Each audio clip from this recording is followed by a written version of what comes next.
So what's up sa inyong lahat mga kapare, ngayon pag-usapan po natin. Maraming mga survey po ang lumalabas. Ito po yung, ang tawag po natin dito ay Kalye survey na nauso po noong 2022 pero ngayon nagbabalik. Sa mga survey po kung saan, kung sakali daw po na magharap si Mayor Vico at si VP Sara sa 2028 sa pagkapangulo, sino daw po ba ang iboboto nila? At marami po ang nagsasabi na si Mayor Vico daw po ang iboboto dahil nga daw po sa good governance at transparency, which is hindi na po nakakapagtaka dahil kung ipaghambing po natin si Mayor Vico at si VP Sara, mas lamang po talaga ang aming Mayor Vico Sotto pagdating po sa transparency and good governance.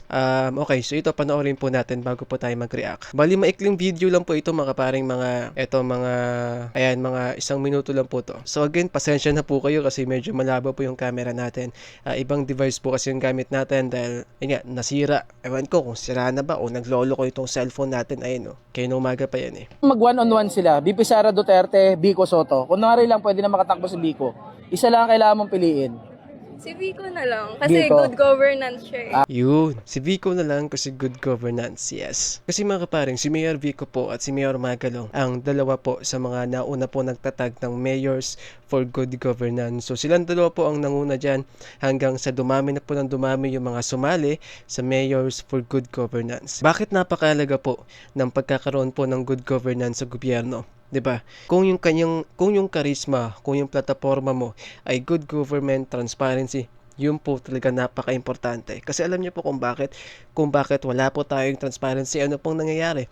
Korupsyon, at nakikita po natin yan sa flood control project po ng gobyerno kung saan mahigit 100 bilyon or worst pa doon ang nawala pong pera sa atin dahil po sa matinding pagnanakaw na sa buhatan po ng mga kontraktor, congressman at mga district engineers, etc., mga taga DPWH and so on. Ngayon, paano po maiiwasan o paano po mapipigilan ng transparent government ang korupsyon gaya po ng nangyari sa flood control project ng gobyerno? Unang-una nga po kasi, dahil nga po transparency, so nakikita po ng mga Pilipino kung ano na pong lagay, kung sino pong may hawak ng proyekto, kung magkano po ang ginastos. So may access po tayo mga Pilipino sa mga dokumento doon nga po sa mga proyekto nyon. So kung sakali ay mababantayan po natin. At andun po yung accountability, yung pananagutan. Meron nga po nakita ang depekto, pagpalpak po yung proyekto, wala na pong dapat pang imbestigahan. Alam na po natin kung sino pong dapat panagutin. Kasi nga po, buong sambayanan may access na po sa mga dokumento ng mga proyekto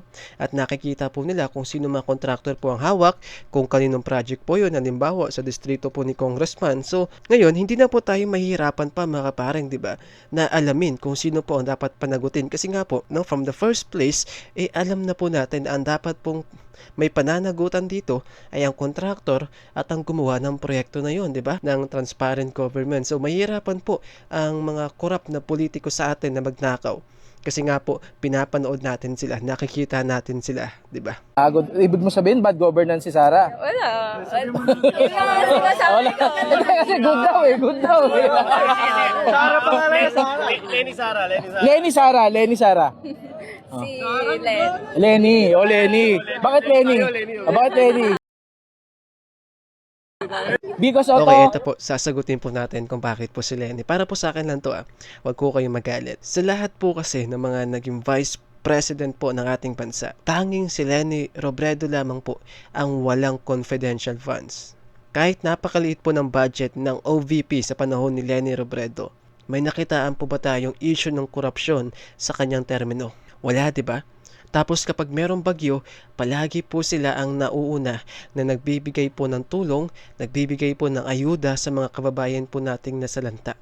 Si Leni Robredo pong gumagawa niyan. At para po sa akin sa mga nagdaan pong vice president po ng ating bansa, tanging si Mayor Leni Robredo po ang pinakamagaling at pinaka-transparent po sa lahat.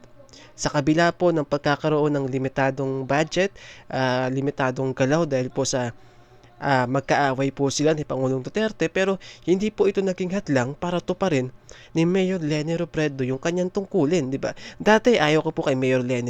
Sa totoo lang po, hindi ko po binoto si Mayor Leni Robredo dati. Sarado pa ang utak ko sa good government tapos sa transparency, na napaka-importante pala ng transparency and good governance kasi kapag meron po tayo nito, mapipigilan po natin o mapupuksa po natin ng korupsyon at nakawan sa ating bansa. At yan po ang pinakakinakailangan po natin dahil ngayon, hindi po, ito po mga kaparing kahit wala pa sa balita pero malinaw na malinaw po, hindi lamang po ang flood control project ng gobyerno ang ninanakawan. Nandyan po ang health, andyan po ang departamento ng ang Department of Health, Department of ang DepEd, ang Agriculture, Defense, and so on. At marami pa po mga departamento ng gobyerno. Kayo po ba nakakasiguro na wala din pong nakawan sa mga departamentong yan?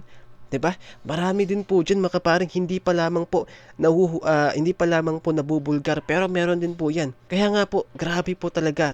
Napakatalamak po ng korupsyon sa ating bansa, no? Kahit dati pa hanggang sa ngayon, pero buti na nga lang po sa ngayon ay meron po talagang nabubulgar. No, at least meron po tayong pag-asa na mapanagot po at mabawi yung nakaw na yaman ng mga ito. Kaya naman sa 2028, mag-isip-isip na po tayo, piliin po natin yung mga leaders, yung mga taong nagpo-promote o nais po magpatupad ng transparency and good governance. Si Mayor Leni Robredo, mga kaparing, 2020 pa lang binabanggit na po niya yan na nais niya po ng transparency ng gobyerno. Sara Duterte. Vico po. Bakit po?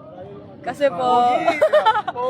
Ay, ano po, mas okay po magpalakad si Vico Soto kaysa po kay Sara. Paano mo nasabi? Ano pong ayaw mo kay VP Sara Duterte? Kurakot po.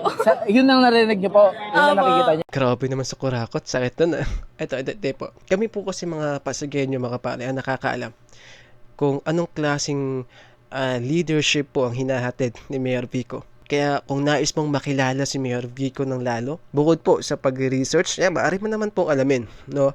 Kung paano po yung leadership na pinapakita ni Mayor Vico. Pwede mo yung i-research. Andyan yan sa internet, marami po tayo dyan. Kung hindi ka pa sigurado, kung medyo nagdududa ka pa, kung sa palagay mo, baka hindi naman totoo yan, no? Baka naman gawa-gawa lang nila yan para bumango yung pangalan ni Mayor Vico. Well, yes, naiintindihan kita. Kausapin mo, kumausap ka ng mga taga-Pasig. 'Di ba, yung mga nakatira sa Pasig, kausapin mo. Kung may kaibigan kang Pasigueño, kung may kamag-anak kang Pasigueño, kausapin mo, tanungin mo, kamusta ang pamamalakad ni Mayor Vico, maayos ba? And sinisigurado ko sa iyo, sasagutin nila, maayos pa sa maayos. Kasi kami mga taga-Pasigueño po, kami mga taga-Pasig po, nakakaalam kung anong klaseng leadership ang pinapakita ni Mayor Vico. 'Di ba? Kung nais po ninyong malaman kung ano po yung mga benefits, mga benepisyo, kung ano po yung mga ginagawa ni Mayor Vico dito po sa aming lungsod, maaari niyo pong panoorin yung mga dati ko pong videos. Marami po tayo niyan. Last year pa yung iba. Marami po tayo niyan. Ngayon, pwede niyo po itong panoorin, mga kaparing. Marami po tayo niyan, di ba? Ito lang po ang sinasabi ko sa inyo, mga kaparing. Nais po namin mga Pasigueño na maranasan po sa buong bansa ang mga ginagawa ni Mayor Vico dito po sa aming lungsod. Kasi kami, okay lang po sa amin kahit si Mayor Vico habang buhay po namin maging mayor. Kasi po, nakikita po namin yung mga ginagawa niya at napakadami pong benepisyo ang binibigay niya po sa amin. At doon po namin naramdaman kung paano mamuno ang isang mayor na hindi kurakot. Ang isang mayor na pinapatupad po ang transparency and good government. At yun po ang nais namin mangyari sa buong bansa. Kasi mas maganda po kung buong bansa po, buong Pilipino po ang makikinabang sa mga ganitong klase pong tao. At yun po ang dapat nating binuboto, yung mga katulad po nila Mayor Vico at Mayor Leni Robredo, Mayor Magalong, Mayor Jay Belmonte, and so on. At sana po mga kaparing dumating po yung araw na iyon, magising po tayo sa katotohanan na ang kailangan po natin ay yung mga katulad po nila. Hindi po natin kailangan ng anak ng dating Pangulo, sikat na tao. Hindi po natin kailangan yung kasikatan po na yan. Hindi po yan magdadala sa atin sa kaunlaran. Kailangan po natin yung matalino, yung magaling, at yung, syempre, yung nais po ng transparency. Mabawas-bawasan naman po ang korupsyon sa ating bansa. Hindi po natin kailangan na porket sikat siya, porket anak siya ng dating Pangulo, iboboto mo na. Hindi po ganun, mga kapare. Hindi ko po sinasabi na wag mo siyang iboto, pero karapatan mo po yan. No, karapatan mo po yan. Sinasabi ko lang naman po na para sa atin, para sa akin, hindi po natin kailangan na bumoto na porket sikat, no, porket anak ay iboboto na natin. No, hindi po ganoon. Pero again, karapatan mo po yan mga kaparing. Kung sa tingin mo, yung taong yun ay karapat-dapat para sa'yo, iboto mo po. Karapatan mo po yan. Di po kita pipilitin na iboto po si Mayor Vico, na piliin po si Mayor Vico o si Mayor Leni Robredo. Karapatan nyo po yan. So, yun lamang po mga kaparing. Don't forget to like and subscribe. Bye.